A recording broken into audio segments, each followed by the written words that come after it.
ജപമാല കൈകളിലേന്തി നിന്നിലലിയുന്ന നിമിഷം. ഈശോ മിശിഹായ്ക്ക് സ്തുതിയായിരിക്കട്ടെ. ജപമാല മാസത്തിൽ വിശ്വാസമോടെ ജപമാലയേന്തി 19ാം ദിവസത്തിലേക്ക് നമ്മൾ ഇന്ന് പ്രവേശിക്കുകയാണ്. ഇന്ന ദിവസം നമ്മൾ പ്രത്യേകം അനുസ്മരിച്ച് പ്രാർത്ഥിക്കുന്നത്, പരിശുദ്ധമ്മ വഴി പ്രാർത്ഥിക്കുന്നത് വൃദ്ധരായവരെയും എല്ലാ കിടപ്പ് രോഗികളെയുമാണ്. നമ്മൾ ജപമാല ചൊല്ലി പ്രാർത്ഥിക്കുമ്പോൾ ശ്രദ്ധിക്കേണ്ട ഒരു കാര്യം ഇന്ന ദിവസം പങ്കുവെക്കുവാൻ ആഗ്രഹിക്കുകയാണ്.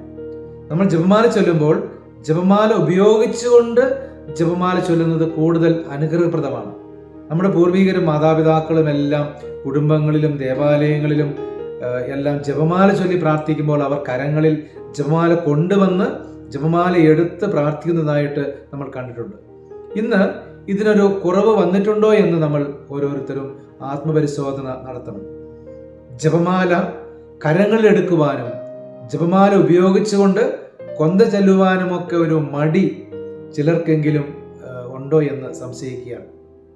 അതുപോലെ നമ്മൾ ജപമാല ഉപയോഗിച്ച് പ്രാർത്ഥിക്കുമ്പോൾ ശ്രദ്ധിക്കേണ്ട മറ്റൊരു കാര്യം, ആ ജപമാല വ്യഞ്ചരിച്ച ജപമാല ആയിരിക്കണമെന്നതാണ്. കാരണം നമുക്കറിയാം, വ്യഞ്ചരിച്ച ജപമാല, വ്യഞ്ചരിച്ച ജലം, വ്യഞ്ചരിച്ച മണ്ണ്, കുന്തിരിക്കം, ഇവയെല്ലാം നമ്മൾ ഉപയോഗിക്കുമ്പോൾ നമുക്ക് പ്രത്യേകമായ ഒരു ദൈവിക സംരക്ഷണം ലഭിക്കുകയാണ്. അതുകൊണ്ട് നമ്മൾ ഉപയോഗിക്കുന്ന ജപമാല അത് വ്യഞ്ചരിച്ച ജപമാല ആയിരിക്കുവാനായിട്ട് ശ്രദ്ധിക്കുമല്ലോ. അതുപോലെ നമ്മൾ ജപമാല ചൊല്ലുമ്പോൾ ഒത്തിരിയേറെ പല വിചാരങ്ങൾ, അസ്വസ്ഥതകൾ നമ്മുടെ മനസ്സിലേക്ക് കടന്നു വരാറുണ്ട്. കാരണം ജപമാല തിന്മയ്ക്കെതിരെയുള്ള ശക്തമായ ആയുധമാണ്.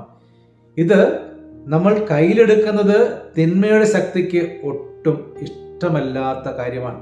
അതുകൊണ്ട് തന്നെ തിന്മയുടെ ശക്തികൾ ഇതിൽ നിന്ന് പിന്തിരിയുവാനായിട്ട് നമ്മെ പ്രേരിപ്പിച്ചുകൊണ്ടിരിക്കും.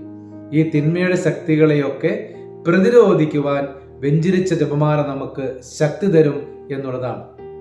സ്നേഹമുള്ളവരെ, വ്യഞ്ചരിച്ച ജപമാല ഉപയോഗിച്ച് ജപമാല ചൊല്ലി പ്രാർത്ഥിക്കുവാൻ, അങ്ങനെ ധാരാളം ദൈവാനുഭവവും ദൈവാനുഗ്രഹവും സ്വന്തമാക്കുവാൻ നമുക്ക് എല്ലാവർക്കും ഇടയാകട്ടെ.